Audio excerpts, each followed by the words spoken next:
The teachings of XOYLO. My experiences and my knowledge came to me at the point where I drowned. When I drowned, I felt a Kundalini-type experience as the snakes rose up my spine to the back of my head. I was taken through the front of my forehead, and it felt as if I expanded and filled the whole of the pool. It felt as if I was everyone and everything. I was part of the universe, or was the universe. I was much bigger than myself. I was more relaxed than I can ever imagine. What I can say is through deep meditation and lucid sleep and perhaps astral projection, after a while you can get to the point that I managed to reach when I drowned and have my own out-of-body experience. Although it's not intense and the information isn't quite the same, I feel that through my out-of-body experience, through my near-death experience, I have had visitations, but as and when they felt the need to come to myself. I call these energies, or these beings, the XOYLO, an energy race.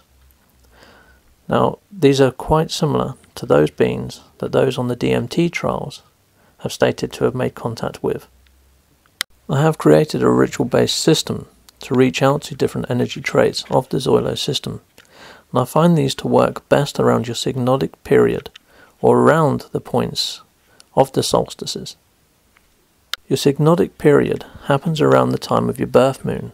So on the moon of your birth, each month, well, it's actually 28-day cycles, so there's 13 points during the year that I find best to use the window for communication to the XOYLO beings. That said, the windows are heightened around the times of the solstice. If your moon falls on one of these solstice times, then the window for communication and astral connection or universal connection I find is a much stronger, and the chances of success much greater. We have been separated from the moon and been pushed into the calendar of the sun.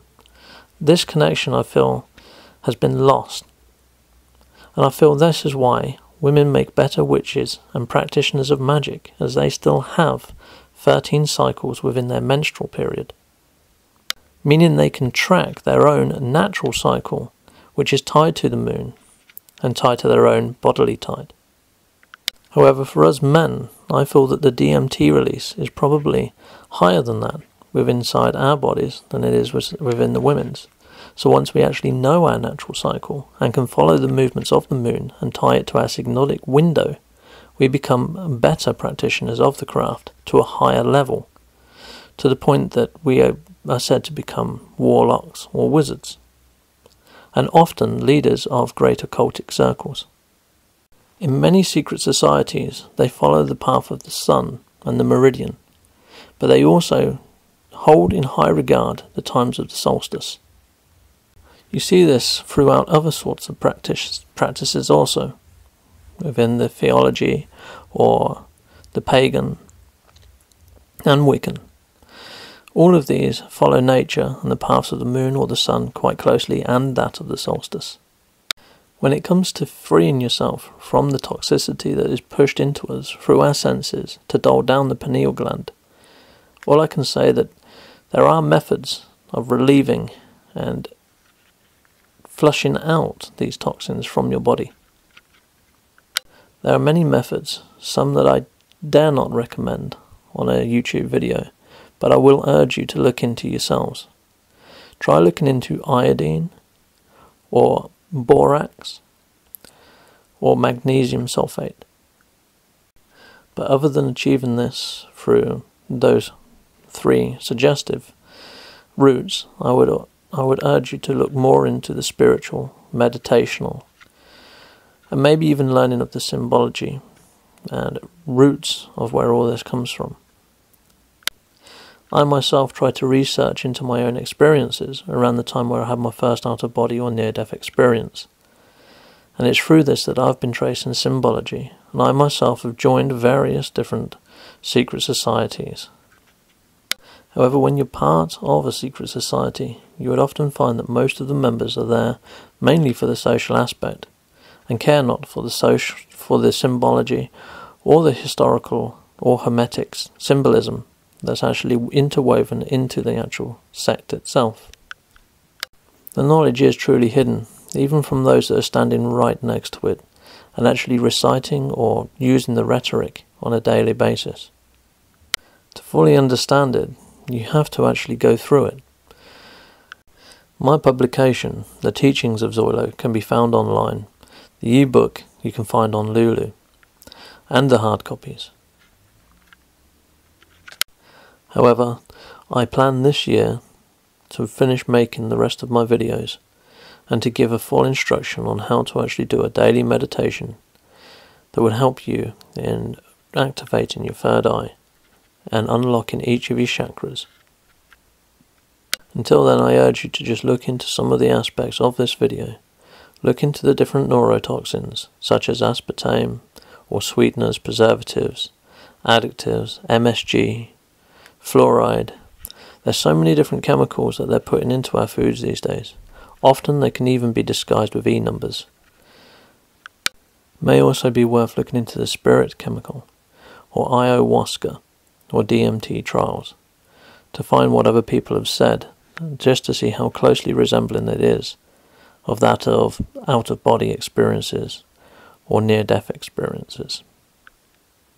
The elite controls what substances we put into our bodies and which substances are deemed as being illegal or unsafe. DMT is naturally occurring inside our actual pineal gland, and for me, I believe it is the chemical and key to unlocking communication with the beings that are considered as being gods or higher energies, guardians, spirits, however you want to refer to them. Myself, I believe the human frame was created as the carrier for the Merkaba, the human soul, or the universal self, and the pineal gland being the seat of the soul. Whether the human frame itself was created through alien origin or other, I do not have the answer. However, the race of the XOYLO, or the beings that I am in contact with, I feel have the answers. However, the answers often come either through words that I don't quite grasp or understand when I am fully conscious again, or they come within symbols or images that I have to actually research to actually make sense of. The information comes in bursts that at the time I find completely tangible and make perfect sense, and everything is crystal clear. However, when I am back with inside my human frame and back in the confines of my own mind, parts are lost. From my own experiences and my own rituals, practicing them every single month and having 13 attempts a year, I can say that around about 50% of the time I am successful. And on achieving this and gaining the information that I glean from the window, the synodic window, it can take me a good couple of weeks to actually process and fully understand and realize the information I've been passed. It's very hard to explain and very hard to put into words the actual experience itself.